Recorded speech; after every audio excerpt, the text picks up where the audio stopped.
Então, esse aqui foi o nosso estudo da semana passada, capítulo 65, a coroação de Cristo. E aí nós vamos ver o último parágrafo aqui para a gente relembrar de onde paramos, onde nós paramos, né? Opa, aqui, ó. Como que extasiados, os ímpios contemplam a coroação do Filho de Deus. Veem em suas mãos as tábuas da lei divina, os estatutos que desprezaram e transgrediram. Testemunham o irromper de admiração, transportes e adoração por parte dos salvos. E ao propagar-se a onda de melodia sobre as multidões fora da cidade, todos a uma exclamam: Grandes e maravilhosas são as tuas obras, Senhor Deus Todo-Poderoso. Justos e verdadeiros são os teus caminhos, ó Rei dos Santos. E prostrando-se, adoram o Príncipe da Vida. Então, essa cena aqui, ela vai acontecer na terceira vinda de Jesus, né? Como nós estudamos semana passada. E esse momento aqui, os perdidos, né? O exército de Satanás já vai ter cercado a cidade santa com o propósito de invadir. Só que essa, esse plano vai ser frustrado, né? Então eles vão ver, os ímpios verão Jesus sendo coroado.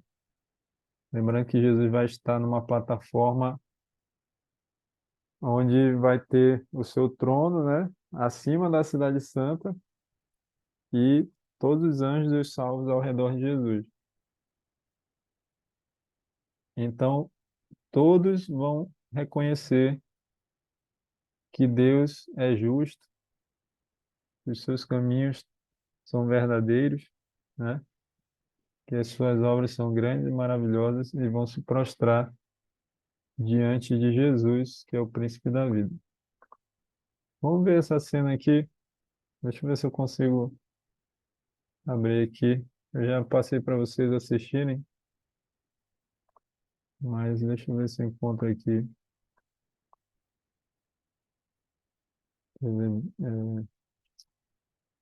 Eventos finais.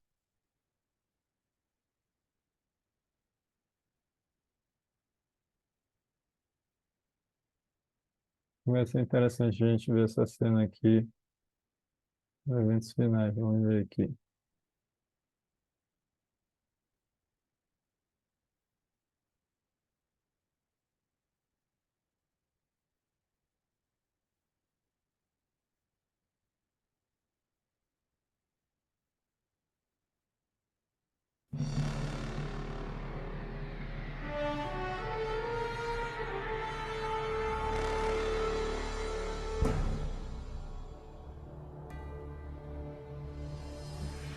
Então eu, João, vi a cidade santa, a nova Jerusalém, descendo dos céus desde a presença de Deus, vestida como uma noiva, adornada para o seu esposo. Após os 1000 anos sabáticos no céu, Cristo e os remidos, com a nova Jerusalém, voltam à terra. Ao se aproximar a cidade do planeta desolado, Jesus comanda que os ímpios voltem à vida desde o pó da terra. Ao seu comando, os ímpios de todas as épocas e lugares ressuscitam, da mesma forma como morreram, e ali estão diante de Deus. Ao Jesus descer, seus pés tocam o Monte das Oliveiras. Um tremendo terremoto abre o monte, transformando numa grande planície. Então, a Nova Jerusalém, a grande cidade de Deus, desce dos céus e descansa sua estrutura sobre a planície preparada por Deus. Agora, quando os 1000 anos terminarem, Satanás será solto de sua prisão, e então irá atrás de enganar as nações, a fim de uni-los para guerrear. Incrivelmente, Satanás consegue iludir seus seguidores mais uma vez e arregimenta-os para capturar a cidade celestial pela força. Generais e homens de guerra de todos os tempos, juntos unem suas habilidades para prepararem-se para o que eles imaginam ser a Batalha Monumental. Por este ato, os ímpios revelarão que seus corações não se converteram. Se fosse possível, eles destruiriam a Deus e seu trono e tomariam a Cidade Santa pela força. Pouco percebem eles que essa guerra fútil já estava perdida mesmo antes de começar. O juízo final chegou. Então eu vi os mortos, grandes e pequenos, todos diante de Deus. Livros eram abertos, e os mortos eram julgados, de acordo com seus atos. Subitamente, no alto acima da cidade, o Senhor aparece em seu glorioso trono. Todos os frágeis planos de guerra dos ímpios são imediatamente eliminados. Ao contemplarem a face de Deus, os ímpios dolorosamente tornam-se cientes de cada um de seus pecados. Lembram-se de cada momento em que silenciaram suas consciências, cada vez em que negaram os chamados do Santo Espírito. Muitos foram enterrados juntamente com os seus segredos pecaminosos, crendo ter com sucesso escondido todos os seus assassinatos e crimes. Vergonhosamente experimentam em primeira mão as palavras de Jesus ditas em Lucas, pois não há nada coberto que não será revelado, nada escondido que não se fará saber. Ao se apresentar diante deles vividamente o panorama de suas vidas, cada ímpio entende completamente que por sua própria e livre escolha rejeitaram a salvação. Tragicamente, a paz e a alegria dos que estiverem na cidade nunca será desfrutada pelos ímpios. Com sentimento de desespero e sem esperança, são varridos e deixados sem palavras. Os rebeldes não podem negar a justiça de Deus, declarando-se culpados. Em uma só voz clamam: justo e verdadeiro são os teus caminhos, ó Rei dos Santos. E caindo prostrados, eles adoram o Príncipe da Vida. Eles subiam aos cantos da terra e cercaram o acampamento dos santos. Então caiu fogo do céu desde Deus e os consumia. Finalmente, o tempo de encarar as consequências irreversíveis de suas ações. Sem nenhum aviso, fogo e enxofre caem do céu. A terra se fende e fogo brota desde cavernas subterrâneas. Enquanto o inferno engole os ímpios, os justos estão a salvo e em segurança dentro dos portões da Nova Jerusalém. Cada pecador é punido de acordo com os seus pecados. Os com poucos pecados são destruídos rapidamente, enquanto os culpados de horríveis pecados contra a humanidade sofrerão mais. Satanás, o instigador de todos os pecados, será forçado a sofrer muito mais. Para Deus, a punição dos ímpios é um ato doloroso, mas é algo que a sua justiça demanda. O salário do pecado é a morte. Na cruz, Jesus sofreu a punição final no lugar de todos os que aceitaram seu sacrifício. Mas, tragicamente, os perdidos rejeitaram este presente e terão de pagar o preço por seus próprios pecados. Certamente o dia virá, queimando como fornalha. Todos os orgulhosos e todos os fracos serão consumidos. Você esmagará os ímpios, pois serão como cinzas debaixo dos seus pés. Ao se esfriarem as cinzas da destruição, os habitantes de todo o universo erguem suas vozes em louvor a Deus, pois o reino de terror de Satanás foi banido para sempre. Assim, com a paz no cosmos eternamente garantida, Deus agora dedica sua atenção à criação de um novo céu e uma nova terra.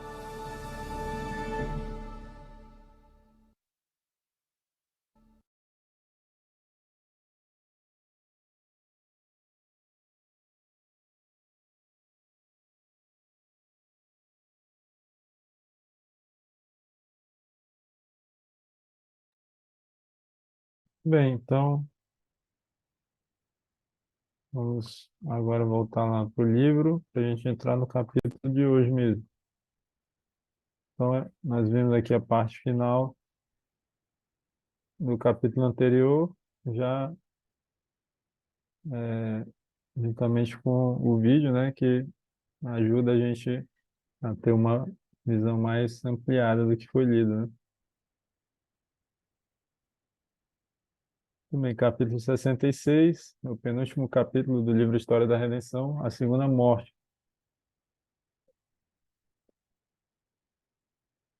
Vamos lá.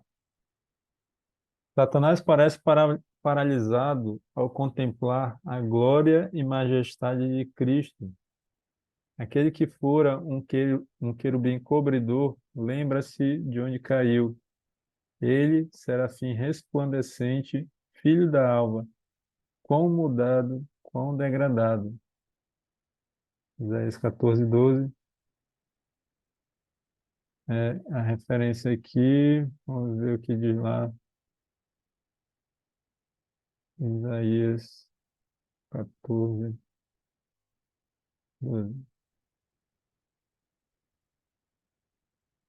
Como caíste do céu, ó estrela da manhã, filho da alva, como foste lançado por terra, tu que debilitava as nações. Então, esse texto aqui se aplica a Satanás, né?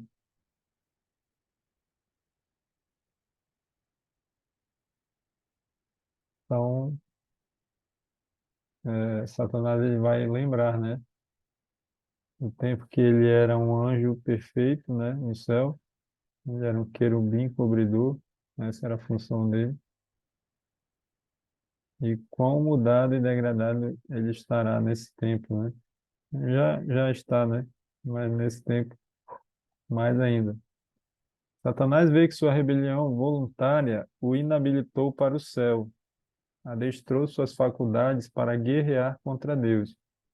A pureza, a paz e a harmonia do céu ser-lhe-ão suprema tortura. Suas acusações contra a misericórdia e justiça de Deus silenciam agora.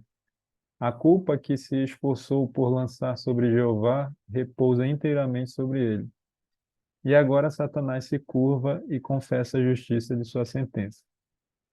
Então, até mesmo Satanás vai reconhecer que a sua perdição é justa, que Deus foi justo, né? Coisa que hoje ele não faz, né? Hoje ele e os demônios eles se consideram injustiçados, né? Eles foram injustiçados por Deus, mas Satanás, juntamente com os ímpios, né? Que nós vimos que eles vão se prostrar diante de Deus, de Jesus. Satanás e seus anjos vão fazer a mesma coisa, reconhecendo que eles estão a perdição deles, né, a destruição deles é unicamente por culpa deles, né? Porque eles assim quiseram, né? As suas escolhas determinaram isso, tá? Então, olha só, Satanás vai ver que sua rebelião voluntária o inabilitou para o céu. Se ele fosse para o céu, se Deus levar Satanás para o céu, a pureza do céu, a paz e a harmonia dali seria uma suprema tortura para Satanás. A mesma coisa vale para os perdidos, para os ímpios, né? Por isso que Deus não vai levar nenhum dos perdidos para o céu, porque o céu seria um lugar de tortura para eles, né? Satanás usou suas faculdades para guerrear contra Deus, né? Em vez de usar para servir a Deus, como ele fazia até antes de pecar, né? Então, ele que vive acusando, fazendo acusações falsas contra a misericórdia e justiça de Deus, nesse tempo ele não vai mais ter o que falar, né? Essas acusações vão silenciar. E aí ele vai ver que a culpa que ele colocava em Deus, né? Em Jeová, em Jesus, ela repousa inteiramente sobre ele. E aí é nesse momento que ele vai se curvar diante de Jesus e confessar a justiça da sua sentença. Todas as questões sobre a verdade e o erro no prolongado conflito são agora esclarecidas. A justiça de Deus acha-se plenamente justificada. Perante o universo foi apresentado claramente o grande sacrifício feito pelo Pai e o Filho em prol do homem. É chegada a hora em que Cristo ocupa a sua devida posição, sendo glorificado acima dos principados e potestades, sobre todo o nome que se nomeia. Então, lembra que no capítulo anterior nós vimos que todos verão o plano da salvação desde o seu início, né? Desde a rebelião de Lúcifer, né? A queda de Adão e Eva, e aí passando por toda a história, focando principalmente na vida de Jesus, né? Então todos verão e entenderão o plano da salvação, os salvos e os perdidos, né? Lembrando que muitos salvos serão salvos sem nunca ter conhecido o plano da salvação. Então, nesse momento, eles vão conhecer pela primeira vez. Eles vão entender por que que eles estão sendo salvos. Eles vão entender que a salvação deles foi graças a Jesus, pelo que Jesus fez por eles, né? E os perdidos também vão entender isso. Aqueles que conheceram o plano da salvação e os que não conheceram. E é por isso que eles vão reconhecer que a perdição deles é justa, né? O que mais aqui? Então, a justiça de Deus vai ser justificada, né, perante todo o universo. Tudo vai ter sido esclarecido, né? Todas as questões sobre a verdade e o erro, especialmente por meio desse grande cinema, né, que vai ter, vamos dizer assim, essa grande tela onde as pessoas verão todo o plano da salvação. Todos vão entender o sacrifício feito por Deus e por Jesus em prol do homem, né? Apesar de ter sido Satanás constrangido a reconhecer a justiça de Deus, olha só, Satanás vai se prostrar diante de Jesus porque ele foi constrangido a reconhecer a justiça de Deus. Não é que ele se arrependeu e agora ele vai reconhecer que Jesus é justo e ele não. Ele vai ser constrangido a fazer isso, porque ele vai ver todos os perdidos se prostrando e ele também vai ser levado a fazer isso, tá?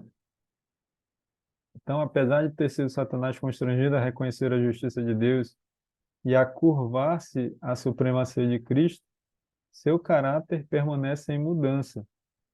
O espírito de rebelião, qual poderosa torrente, explode de novo.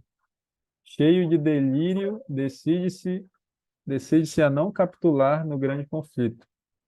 É chegado o tempo para a última e desesperada luta contra o Rei do Céu. Então, é a tentativa final de Satanás, né, para se livrar da morte, da morte, né, da destruição eterna. Arremessa-se para o meio de seus súditos e esforça-se por inspirá-los com sua fúria, incitando-os a uma batalha imediata. Lembre-se que já teve toda aquela preparação, né, onde Satanás se reuniu ali com os maiores vencedores ali de guerras, né, de batalhas. Eles já se organizaram em grupos, já cercaram a Cidade Santa, né? E aí vai ter o momento em que eles verão o plano da salvação, eles vão reconhecer, eles vão ver também as oportunidades de salvação que eles tiveram e rejeitaram, né? Eles vão se prostrar diante de Jesus, e aí Satanás, ele, depois de fazer isso também, ele volta à sua normalidade, né? E ele vai para a sua tentativa final, né? Sua tentativa desesperada de se livrar da destruição eterna. Então diz aqui, ele arremessa-se para o meio de seus súditos e esforça-se por inspirá-los com sua fúria, incitando-os a uma batalha imediata.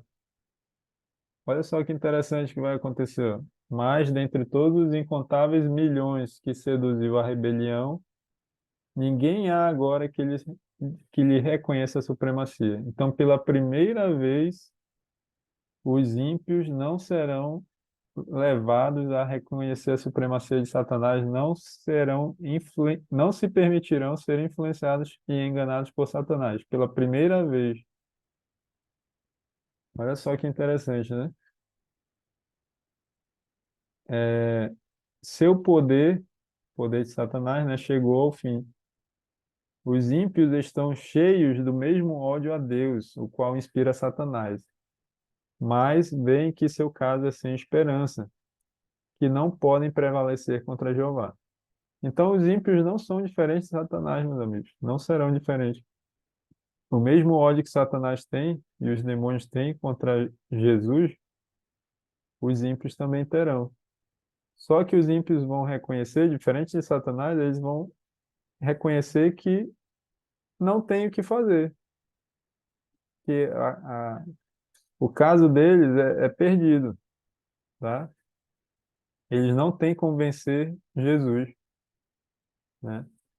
E Satanás, ele não vai querer desistir, claro, né? Porque disso está dependendo a vida dele, né?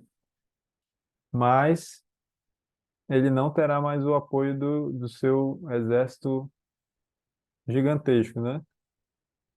Os milhões e milhões de perdidos que estarão do lado dele. Sua ira se acende contra Satanás, a ira dos ímpios, olha só, e os que foram seus agentes no engano. Então, a ira dos ímpios agora, nesse momento, vai se voltar contra Satanás e contra os seus agentes que foram usados por ele para enganar as pessoas. Com furor de demônios, voltam-se contra eles e segue-se aí uma cena de conflito universal. Meus amigos, imagina essa cena aqui. As pessoas elas vão se matar entre elas mesmas. Só que elas não, na verdade, não vão conseguir se matar, né? Mas vai haver uma guerra mundial, como diz aqui, é uma cena de conflito universal. Imagina a superfície da Terra toda tomada pelos ímpios, né? É muita gente, então vai ser um espaço muito grande, né? Que eles vão ocupar. E aí eles vão se voltar contra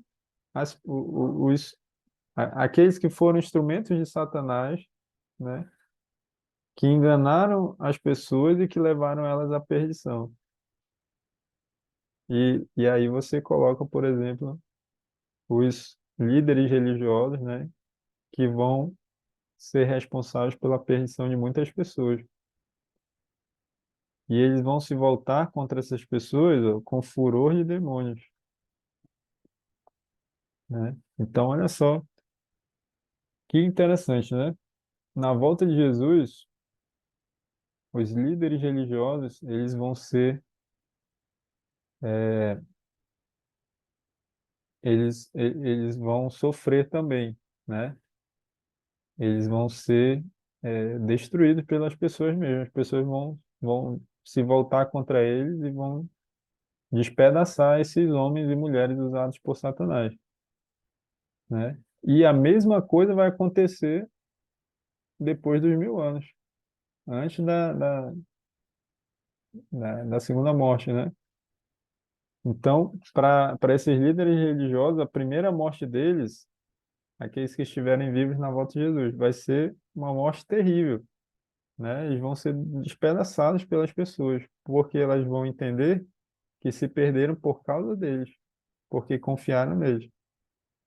E depois dos 1000 anos, antes da sua segunda morte, no Lago de Fogo e Enxofre, eles vão novamente ali, talvez não despedaçados, porque eles precisam permanecer vivos, mas eles vão sofrer ali, vão ser linchados, né? Vamos dizer assim, vão ser linchados pelas pessoas novamente. Então, a conta vai chegar, meus amigos, vai ser pesado para essas pessoas. Fogo do céu. Então serão cumpridas as palavras do profeta, porque a indignação do Senhor está sobre todas as nações, e o seu furor sobre todo o exército delas. Ele as destruiu totalmente, entregou-as à matança. Isaías 34:2. Olha só, aqui mais um texto que mostra que a destruição dos ímpios vai ser completa, né? Vai ser total. Eles não vão ficar queimando eternamente, né? Isaías 34:2. Vamos ver aqui, para ver se tá igual essa versão do livro.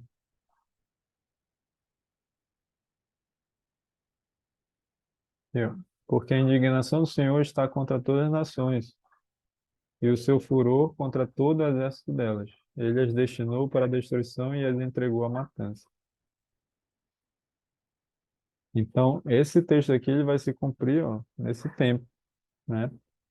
Quando diz todas as nações, é porque inclui todas as gerações de seres humanos ao longo de toda a história da Terra, nos seus mais ou menos 6.000 anos, né? Então, é nesse tempo que todas as nações estarão reunidas ali, né? Ou dentro da cidade santa ou fora, né? No caso aqui, as que vão sofrer a indignação do Senhor é, estarão do lado de fora, né?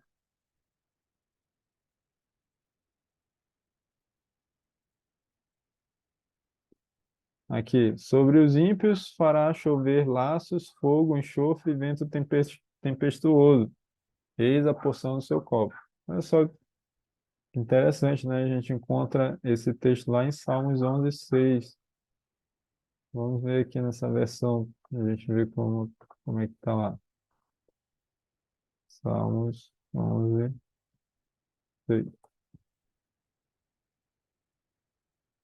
Fará chover sobre os perversos brasas de fogo e enxofre, e vento abrasador será a parte do seu cálice.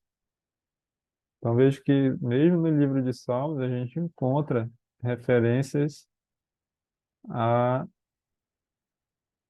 à destruição dos ímpios no lago de fogo e enxofre, né?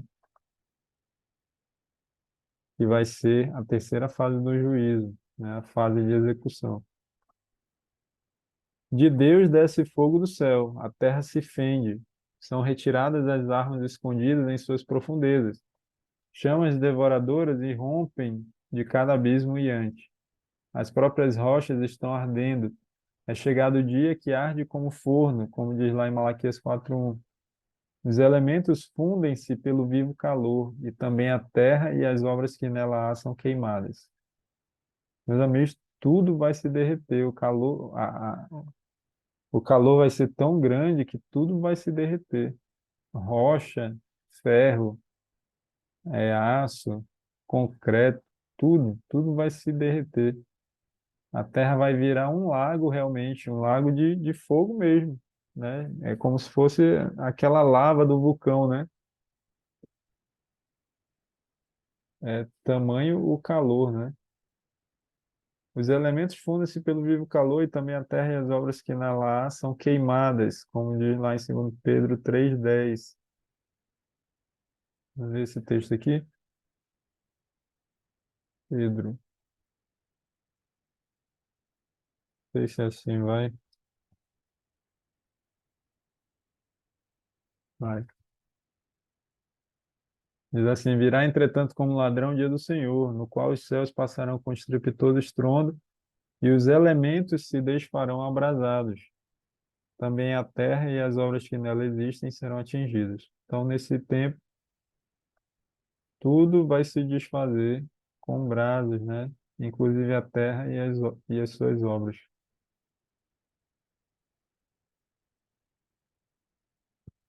O fogo de Tofete é preparado para o rei, o líder da rebelião. A fogueira é profunda e larga, e o assopro do Senhor, como torrente de enxofre, a acenderá. Isaías 30:33.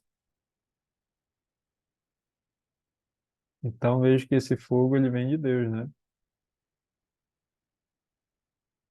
A superfície da Terra parece uma massa fundida, olha só, como eu falei, né? Como se fosse aquela lava de vulcão. Um vasto e fervente lago de fogo. É o tempo do juízo e perdição dos homens maus. O dia da vingança do Senhor, ano de retribuições pela luta de Sião. Isaías 34:8.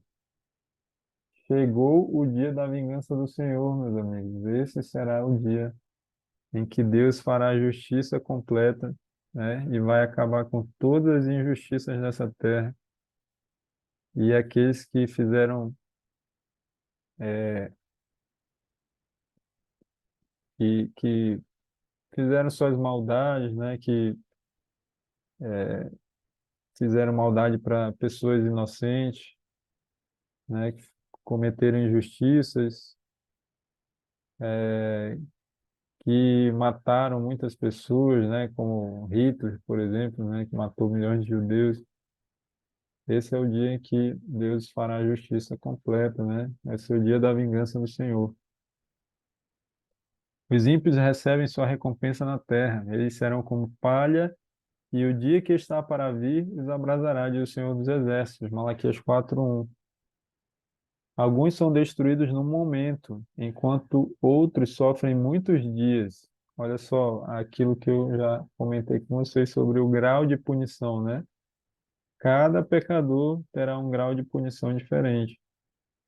Alguns serão destruídos rapidamente, outros sofrerão mais tempo, até serem totalmente consumidos.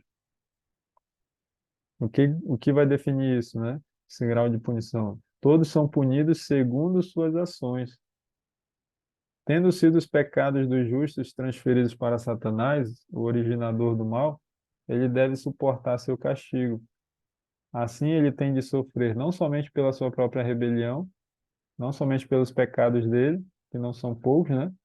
Mas por todos os pecados que fez o povo de Deus cometer.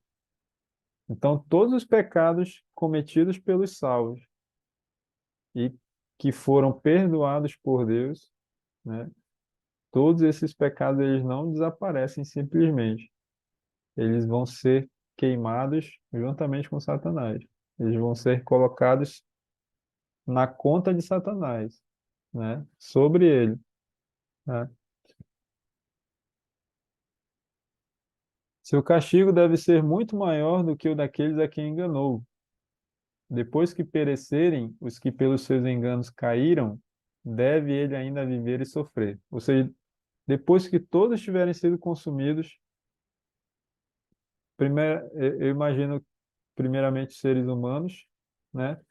Depois os anjos caídos e por último Satanás, né? Porque os anjos caídos, imagina aí 6.000 anos de vida aqui nessa terra, então eles têm muito mais pecados, claro, do que um ser humano que viveu 50, 60, 70 anos, né? Então, primeiro os seres humanos serão totalmente consumidos, alguns rapidamente, outros levarão alguns dias, como diz aí. Depois, todos os seres humanos consumidos serão os anjos caídos e, por último, Satanás. Então, isso aqui vai levar dias, meus amigos. Não vai ser algo rápido, né? Isso vai levar dias. Então, sabe lá quantos dias que vai levar para Satanás ser totalmente consumido. Depois que perecerem os que pelos seus enganos caíram, deve ele ainda viver e sofrer. Nas chamas purificadoras, os ímpios são finalmente destruídos, raiz e ramos. Satanás a raiz e seus seguidores os ramos. A justiça de Deus é satisfeita e os santos e toda a multidão de anjos dizem em alta voz, Amém. Deixa eu mostrar esse texto aqui que fala da raiz e dos ramos para vocês entenderem que é uma linguagem bíblica, tá? Malaquias 4.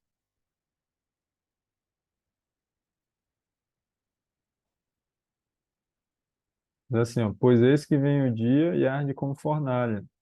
Todos os soberbos e todos os que cometem perversidade serão como o restolho, como a palha, né? Os ímpios serão como a palha.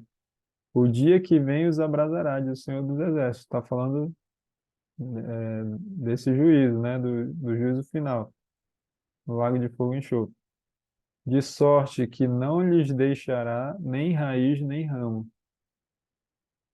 Então, aqui, ó, Deus não deixará nem raiz nem ramo do pecado. A raiz, como nós vimos, é Satanás. Os ramos são os ímpios. Olha só. Aqui, ó, nas chamas purificadoras, os ímpios são finalmente destruídos, raiz e ramos. Satanás a raiz e seus seguidores os ramos. E a última frase para a gente concluir. último parágrafo. Enquanto a terra está envolta nos fogos da vingança de Deus, os justos habitam em segurança na santa cidade. Sobre os que tiverem parte na primeira ressurreição, a segunda morte não tem poder sobre eles, como diz lá em Apocalipse 26, né? Ao mesmo tempo em que Deus é para os ímpios um fogo consumidor, é para o seu povo tanto o sol como o escudo. Salmos 84. Vamos ver esse texto aqui para a gente concluir.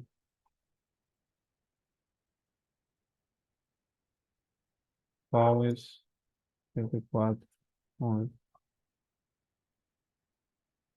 Porque o Senhor Deus é sol e escudo, Senhor da graça e glória, nenhum bem se nega aos que andam retamente.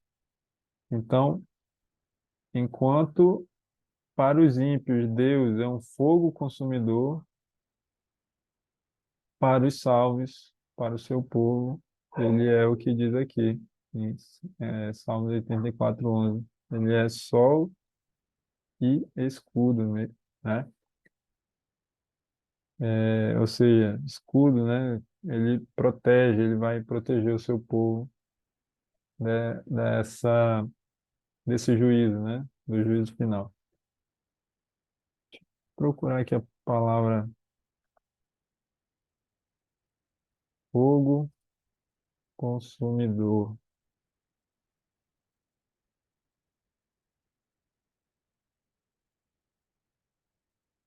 É só que em Êxodo tem, ó, o aspecto da glória do Senhor era como um fogo consumidor no cimo do monte, aos olhos dos filhos de Israel. Mas era esse texto aqui que eu queria, Hebreus 12.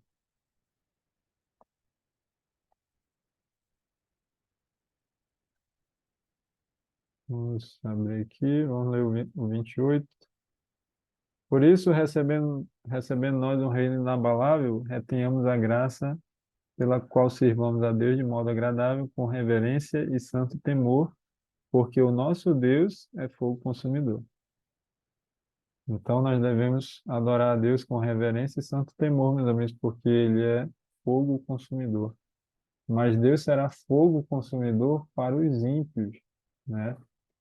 Mas para os salvos Ele será sol e escudo. Amém, meus amigos? Deus seja louvado e eu espero que nenhum de nós esteja do lado de fora da Cidade Santa nesse dia, né? Espero que todos nós tenhamos a felicidade de estar do lado de dentro, juntamente com Jesus, com o Pai, com o Espírito Santo, né? E ali nós estaremos seguros, né? Enquanto os ímpios estarão sendo destruídos eternamente, nós estaremos ali sob a proteção de Deus e nada, nenhum mal vai nos acontecer, né? Então, concluído esse capítulo, só falta mais um, falando sobre a nova terra. Um capítulo um pouquinho maior, né? E nós vamos estudar na nossa próxima reunião e aí nós vamos concluir o estudo desse livro, né? Que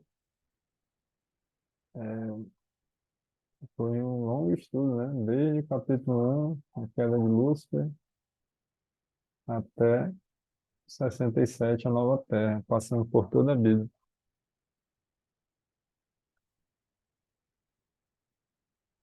Tudo bem, meus amigos? Então, esse foi o nosso estudo de hoje. Então, deixo aberto aqui para alguém que queira fazer algum comentário, fazer alguma pergunta.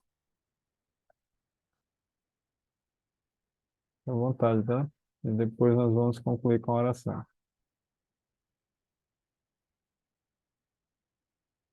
Alguém? Ficou muito esclarecido, deu para entender. Porque eu nem vi quem falou. Foi a Sueli que falou? Sim, fui eu. Ok, Sueli. Alguém gostaria de fazer algum comentário? Ficou alguma dúvida? Acho que não, né? Então nós vamos orar.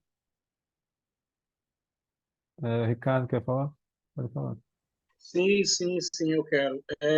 Em relação a essa observação da volta de Jesus ali, já para pagar o castigo, né, dos ímpios e do próprio Satanás, aí muitos dos seres humanos, por falta de conhecimento, por isso que esse livro que nós estamos estudando, ele é muito importante, a gente ter o conhecimento dele, porque a Ellen White ela faz uma resenha a pormenores da volta de Jesus no caso na segunda morte, né? Que tem gente que pensa que não, eu vou pecar, vou pecar, vou pecar, vou aproveitar a vida enquanto eu posso, porque depois de morrer tudo acaba. Só que como você viu aí no livro, né? Você fez uma interpretação e como está lá no estudo também do Eventos Finais, mostra que nem todos terão o mesmo fim, assim, literalmente. Tem Uhum. uns que vão ser incinerados de modo depressa. Aqueles, eu creio que esses são aqueles de menor consequência, né? Porque são de menor consequência, mas aqueles que teimosamente, ou aqueles que blasfemaram contra o Espírito Santo, recusando a oferta de Cristo, assim como Satanás recusou, esses pagarão por mais dias, como você mesmo colocou aí, lá no capítulo, né, se não me engano, 66, está falando sobre esse período de tempo da paga do castigo, né, a vingança que Deus vai fazer sobre os que não escolheram não fazer a vontade de Deus, né? E a Uhum. dor, ela é muito forte, ela não é uma coisa rapidão assim, como muitos pensam, né? É, com um instinto de suicídio, eu até digo assim, essa forma de pensar é até forma de instinto suicida, né? Uhum. Então, Deus, a gente pode ver aí, através da visão de Ellen White, que Deus está dando um aviso importante para nós, tomarmos a decisão enquanto podemos, porque vai chegar um momento que a decisão já não vai servir para nada, porque o tempo já se fechou. E as profecias aí que nós estudamos no percorrer de todo esse período aí que nós estudamos, nós recapitulamos, nós vimos aí a misericórdia de Deus, as profecias sendo colocadas, dando um aviso para todos nós que o tempo do fim chegou e que nós precisamos nos aproximar do Pai, de Cristo, o mais rápido possível, nos apegarmos a Cristo Jesus, mesmo com toda a dificuldade que encontramos hoje, que o inimigo coloca sobre nós, né? As oportunidades foram colocadas. E a paga para cada aquele que desobedeceu a Deus vai ser devido às suas consequências, né? Assumir as suas consequências e vai. Eu costumo até dizer nas minhas pregações, o ímpio vai pagar com a dor feita em Deus, né? E isso é uma Uhum. realidade. Ok, aproveitando aí, Ricardo, pode fazer a oração final para a gente? Pode sim. Só falar uma coisa aqui, né? Tem uma frase de Ellen White que ela diz assim, que nós temos um céu a conquistar e um inferno a... Qual é a palavra? Me fugiu a palavra agora. O céu a conquistar e o inferno... Poxa vida, me fugiu. A, a perder, né? Mas não seria essa palavra. Depois eu procuro direitinho, eu vou passar para vocês. Mas seria isso, né? Nós, ou nós ganhamos o céu e perdemos o inferno, ou aqueles que ganharam o inferno perderão o céu, né? Então, muito melhor é ganhar o céu e perder o inferno, né? O inferno no sentido do lago de fogo e enxofre, né? Não aquela ideia errada que a maioria tem de Evi- um local A onde as pessoas palavra, ficam queimando eternamente. a palavra é evitar, o céu é ganhar, o inferno é evitar, ou é outra palavra? Eu acho que é essa a palavra mesmo. É evitar, é isso mesmo. Obrigado, irmão. Ok, vamos concluir então com a oração. Ricardo vai fazer a oração final para a gente. Oramos.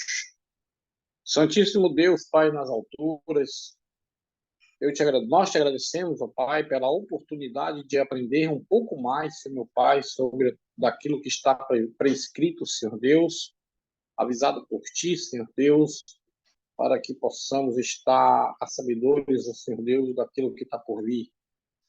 E e a paga daqueles que te aborrecem, Senhor meu Pai, já está escrita, Senhor Deus, mas a escolha é de cada um daqueles que desejam, Senhor. E nós, ó Senhor meu Pai, que lutamos nas fileiras do Evangelho, Senhor Deus, nós queremos, ó Senhor meu Pai, salvar o maior número de pessoas, que nós possamos povoar o céu e esvaziar o inferno, Senhor Deus, mas muitos, assim, meu Pai, ignoram o teu chamado, Senhor Deus, e nesse momento eu peço perdão pelos nossos pecados, Senhor Deus, para que eles possam abrir o coração a Ti e tomar a decisão certa. Nos ajuda, Senhor Deus, a nos firmar cada vez mais, Senhor Pai, na certeza da Tua breve volta e que vamos morar eternamente junto contigo, Senhor. Teremos os nossos lares aqui como foi prometido lá para os discípulos, ó Senhor Deus, que você falou e disse que não turbe o coração, credes em Deus, credes também em mim, na casa de meu pai há muitas moradas, e eu creio saber que essas moradas já estão prontas para descer e cada um receber a sua, Senhor. Amado Pai, abençoe a todos aqui que estão nesse momento, ó Pai, finalizando esse pequeno estudo, Senhor Deus, e que nós possamos ficar cada vez mais convictos do Teu breve retorno. Dai-nos a Tua paz. Dai-nos uma noite de sono tranquila, no despertar perenal na Tua presença, Senhor Pai, que assim possamos desfrutar, Senhor Pai, das riquezas do céu, Senhor Deus, no Teu santo dia, nas sagradas horas. São as bênçãos que nós te rogamos e te agradecemos por amor de Jesus, nosso Salvador. Amém. Bem, obrigado, Ricardo. Então, concluímos mais um estudo, meus amigos. Obrigado pela companhia de vocês. Vamos fazer aquele print final. Quem quiser aparecer, abre aí a sua tela, o vídeo, né? Eu não vou perder, não. Deixa eu abrir logo aqui.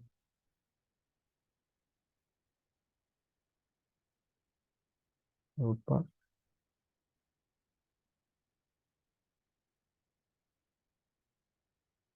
um minuto.